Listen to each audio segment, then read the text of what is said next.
주가가 빠짐에도 불구하고 지속적으로 물을 타는 종목에 대해서 한번 알아보도록 하겠습니다. 자, 마지막 종목은요.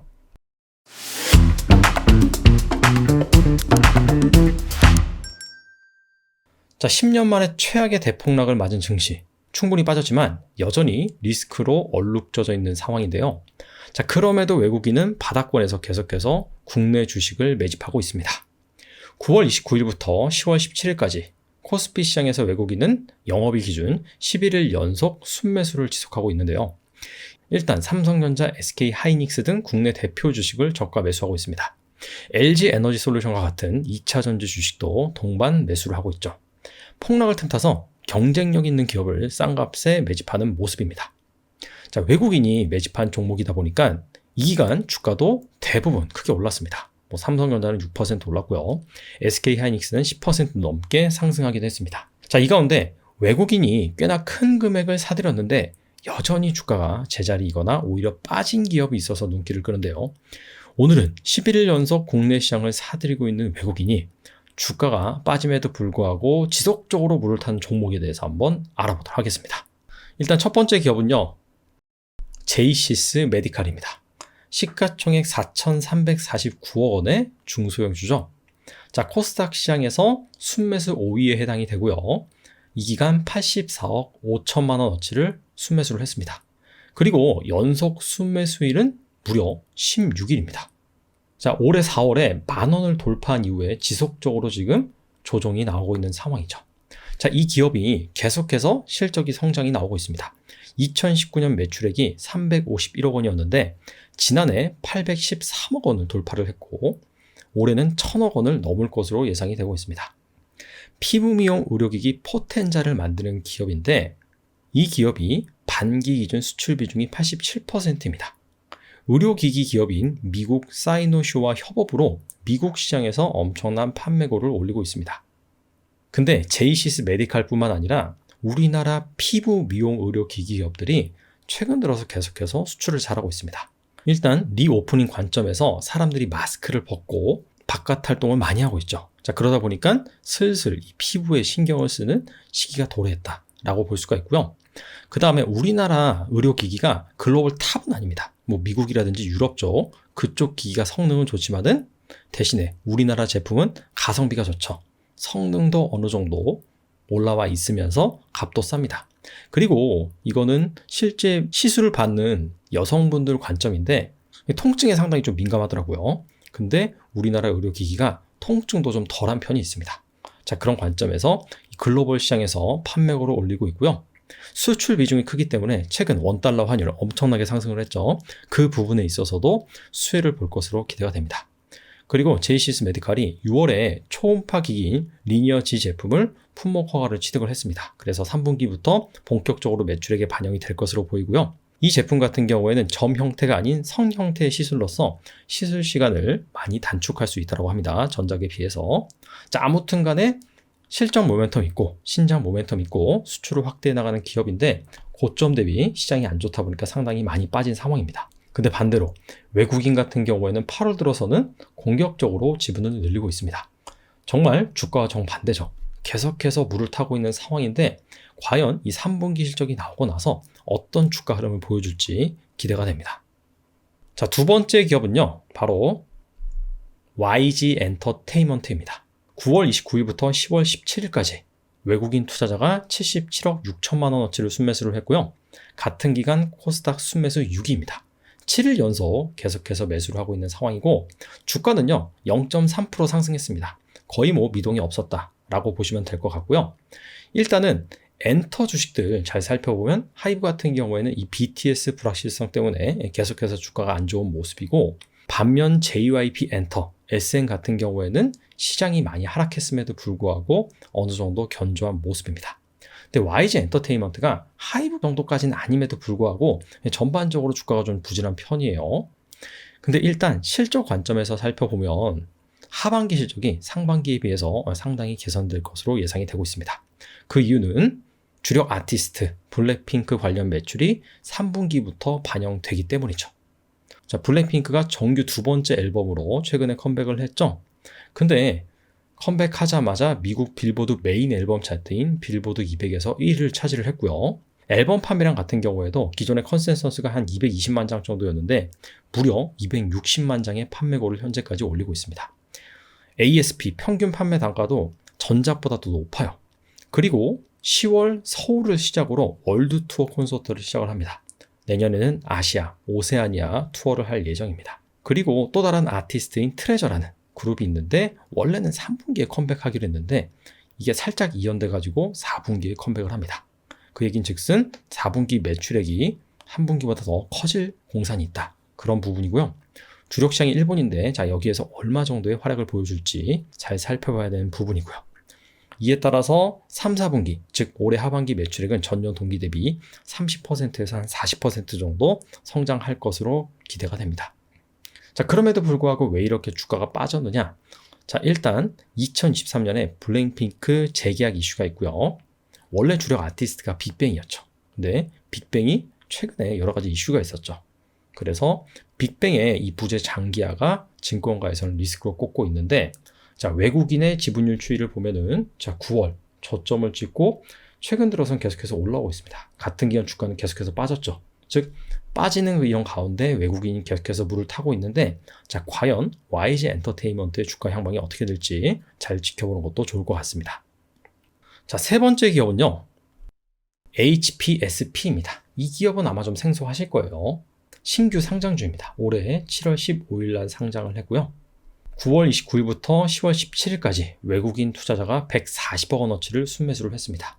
자, 같은 기간 코스닥 순매수 2위에 자리를 했고요. 최근 5일 연속 사들이고 있는 모습입니다. 근데 주가는 10% 정도 빠졌어요.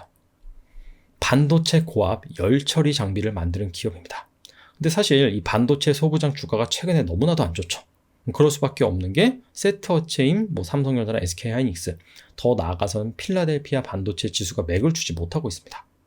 자, 그럼에도 불구하고 이 주식에 주목한 이유는 무엇인가? 자, 살펴봤더니 일단 이 고압 열처리 장비를 만드는데 세계 최초로 유일하게 고압 수소 어닐링이 열처리라고 보시면 됩니다. 그 기술을 가지고 있다고 합니다. 그리고 이 열처리 장비가 14나노 이하, 3나노까지 이 반도체 미세화 공정을 진행함에 있어서 필수 장비입니다. 자, 그렇기 때문에 최근에 반도체 업황이 좋지 않음에도 불구하고 신규 수주가 양호할 것으로 증권가에서는 보고 있어요. 자, 주력 고객사로는 시스템 반도체 5대 업체를 모두 확보를 하고 있고요. 올해 메모리 고객사 신규 진입을 하고 있습니다. 국내와 해외 매출이 3대7, 비메모리와 메모리가 7대3 정도의 매출 비중을 가지고 있고요. 올해 매출의 가이던스가 1,500억인데 작년에 비해서 한 80% 정도 성장하는 수준입니다. 그리고 최근에 상장을 했다고 말씀드렸잖아요. IPO로 조달한 자금을 바탕으로 2023년 말에 본사 및 공장을 신축하여서 현재 캐파보다 무려 2배 정도로 증설을 할 예정이라고 합니다. 자, 근데 상장하고 나서 주가가 잘 가다가 9월 중순을 기점으로 이렇게 다시 하락을 했죠. 많이 빠졌습니다. 그 이유가 신규 상장주는 아시다시피 오버행 이슈가 있죠. HPSP 같은 경우에는 청약에서 상당히 인기를 끌었던 종목입니다. 자, 그러다 보니까 기관 투자자들의 의무 보유 확약 물량도 상당히 많았는데 3개월 확약 같은 경우가 36%를 차지했습니다. 전체 기간 확약에. 자, 그러다 보니까 7월 15일 날 상장을 했고 3개월 후면은 10월 15일 주말이 껴있으니까 10월 17일이거든요. 바로 어제 이렇게 확약이 풀리면서 주가가 내려갔다가 이 오버행 물량을 받아 올리면서 이렇게 양봉으로 마감한 모습입니다. 그리고 이렇게 의무보유 확약이 해제되기 앞서서 먼저 이렇게 주가가 빠졌죠. 이 부분을 감안을 해서. 근데 같은 기간 이 외국인의 지분율을 보시면 오히려 이 9월 말부터 이렇게 확대되는 것을 알 수가 있습니다. 즉 의무보유 확약 물량 해제로 인해서 오버행 이슈가 나올 때 좀 싸게 사자라는 취지로 접근한 것 같습니다. 자, 그런데 HPSP 이번이 끝이 아니고요. 6개월 의무보유 확약 물량도 있죠. 그거 같은 경우에는 3개월보다 조금 더 많습니다. 한 전체 확약 물량의 37%. 근데 이건 앞으로 또 3개월 후에 이슈이기 때문에 자, 그때도 한번 잘 살펴보시면 좋을 것 같아요. 네 번째 기업은요. 한국항공우주 카이입니다. 9월 29일부터 10월 17일까지 외국인 투자자는 735억 원어치를 순매수를 했고요. 같은 기간 코스피 순매수 7위에 해당이 됩니다. 그리고 최근 5일간 연속으로 사들이고 있습니다. 근데 주가는 12% 정도 빠졌습니다. 태조 이방원에서 방을 차지하는 이 방상주의 어떻게 본다면 대장주라고 볼 수 있는 카이인데요. 아시다시피 주가가 연초부터 상당히 좋았습니다. 거의 한 2배 정도 올랐어요. 자, 그러다가 9월 초 고점을 찍고 단기간에 급락을 했습니다. 뭐 여러 가지 이슈가 있긴 있었어요. 먼저 한국형 발사체 누리호 기술 이전 사업과 관련해서 하나 에어로스페이스한테 밀렸죠. 그리고 이 중남미 전투기 수출 관련 같은 경우에도 원래 좀 기대감을 안고 있었는데 콜롬비아의 좌파 정권이 들어섬으로 인해서 수출이 좀 불투명해진 이슈가 있었습니다. 그리고 최근에는 하나그룹이 뭐 인수를 한다 만다 이런 노이즈도 좀 있었고요. 자, 그런데 이런 부분 때문에 명확하게 빠졌다라고 보기엔 좀 애매하고 결과적으로는 유동성이 축소되는 시기, 즉 주식시장이 전반적으로 안 좋았는데 정말 올해 1월부터 거의 9월까지 거의 한 번도 안 쉬고 계속해서 반등을 이어가다 보니까 아무래도 좀 많이 올랐다는 측면에서 차익 실현 물량이 출회가 되면서 좀 수급이 꼬인 측면이 있지 않나라고 생각이 됩니다. 앞으로가 좀 중요할 것 같은데요. 여기에서 그냥 주가가 끝나버린다라고 한다면은 사실 이 방산 쪽 카이 같은 경우에는 완제기죠. 이쪽 수출 이슈가 이 폴란드 향으로 일단락 되어야 됩니다. 자, 그렇다면은 추가적인 모멘텀이 없기 때문에 여기에서 그냥 더 하락을 한다든지 아니면은 행보를 한다든지 자, 그런 부분이 맞고요. 하지만 이 폴란드가 시작이다. 앞으로 계속해서 이 수출이 확대된다라고 한다면은 추가적인 반등을 좀 노려볼 수 있는 대목인데 자, 일단은 이집트, 말레이시아, 필리핀, 태국 등 중동과 아시아 쪽으로도 수출이 확대될 것으로 현재 예상이 되고 있고요. 미국 공군정순 훈련기 사업을 위해 록히드 마틴과 협력 합의서를 체결을 했습니다. 자, 여기에서도 한 200대에서 300대 정도 전투기를 납품할 가능성이 있다고 보고 있어요. 그래서 이런 것들을 전부 다 통틀어 봤을 때 최대한 1000대 정도 잠재적인 수출 가능 시장이 열렸다라고 증권가에서는 보고 있습니다. 자, 폴란드 수출이 48대였는데 1000대라고 한다면 한 20배 정도 되잖아요. 만약에 이런 부분들이 실제로 어느 정도 가시가 된다라고 한다면은 이 펀드멘탈적인 우상향은 그려볼 수가 있습니다. 자, 그렇다고 한다면은 어느 선에서 좀 지지를 하고 반등을 할 수도 있겠죠. 자, 그래서인지 외국인 투자자 같은 경우에는 올해 초부터 계속해서 지분을 늘리고 있는데 최근에 이 카이가 63,900원을 찍고 정말 단기간에 급락을 했는데 그럼에도 불구하고 이렇게 지분을 계속해서 늘리고 있는 모습입니다. 일단 지금 현재 자리가 좀 중요한 것 같아요. 왜냐하면은 2021년 이때 기록했던 고점 이때와 딱 맞닿아 있습니다. 이게 아무래도 좀 저항선으로 작용할 가능성이 있는데 자, 여기에서 좀 지지 여부를 잘 확인해 보는 것도 중요할 것 같습니다. 자, 마지막 종목은요. 바로 HMM입니다. 참 애증의 종목이죠. 많은 분들이 물려있는 종목이라고 생각이 됩니다. 9월 29일부터 10월 17일까지 외국인 투자자가 458억 원어치를 순매수를 했고요. 이 기간 코스피 순매수 12위에 해당이 됩니다. 최근 8일 연속 사들이고 있어요. 하지만 주가는 소폭 하락을 했습니다. 자, 한때는 거의 한 5만 원까지 10배 이상 오르면서 홈슬라라는 그러한 별명이 붙기도 했었죠. 자, 근데 지금 19,000원에 불과합니다. 정말 주가가 크게 하락을 했다라고 볼 수 있는데 가장 큰 원인으로는 SCFI, 즉 상하이 컨테인 운임 지수가 계속해서 하락을 하고 있습니다. 6월 중순부터 17주 연속 하락세인데요.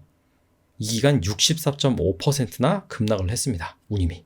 그래서 현재 상하이 컨테이너 운임 지수가 한 1800 정도 됩니다. 자, 그런데 과거 2015년 이후 코로나19 사태 이전까지 이 해상 운임 지수가 1000을 넘은 적이 없거든요. 달리 말한다면은 지금도 그때보다는 한 2배 정도 높다는 수준입니다. 그리고 조만간 해운업계 최대 성수기인 블랙 프라이데이와 크리스마스를 앞두고 있죠. 물론 경기 침체 이슈가 있어가지고 소비가 엄청나게 살아날 것 같지는 않지만은 자, 그럼에도 불구하고 현재 미국과 유럽 주요 항만 노사들의 갈등이 계속이 되고 있습니다. 그래서 해상 운임이 좀 연말로 갈수록 반등할 수 있는 여지를 가지고 있다는 부분을 생각해 볼 필요가 있을 것 같고 자, 그리고 메리츠 증권에서 2024년까지 만약에 이 상하이 컨테이너 운임 지수가 1300에서 1400 지금보다 좀 낮은 수준입니다. 이 정도만 유지된다라고 하더라도 HMM 같은 경우에는 연간 5조 이상의 영업이익 창출이 가능하다라는 분석 보고서를 내놨습니다. 근데 현재 시가총액이 9조밖에 안 됩니다. 물론 오버행 리스크가 있죠. 뭐 영구 시비 이런 것들이 대거 자리하고 있는데 총 합치면 발행 주식수의 79%입니다. 즉 이런 것들이 모두 행사가 된다라고 한다면 시가총액이 한 80% 늘어나 버리는 겁니다. 근데 그렇다고 한들 한 16조 정도 되거든요. 근데 연간 영업이익이 5조다? 상당히 싸다라고 볼 수가 있겠죠. 현재 HMM이 가지고 있는 순현금, 즉 보유한 현금에서 차입금을 다 갚고 남은 현금이 순현금인데 이게 지금 6조 정도 됩니다. 그래서 주주들이 주주 환원 좀 해라 라고 하면서 목소리를 내고 있습니다. 그래서 일단 연말에 배당을 얼마나 줄지 그 부분이 좀 중요할 것 같습니다. 자, 금일 외국인 투자자가 최근에 이 코스피 시장에서 계속해서 사들이고 있는 종목, 자, 그 중에서 물 타고 있는 종목에 대해서 알아봤는데 외국인 투자자가 산다고 해서 무조건 옳은 것은 아닙니다. 자, 그들도 물릴 수가 있습니다. 자, 그렇기 때문에 제가 방금 말씀드린 그런 투자 아이디어 잘 점검을 해보시고 무작정 사지 마시고 추가적으로 분석을 해보신 다음에 접근을 하셨으면 좋겠습니다. 감사합니다.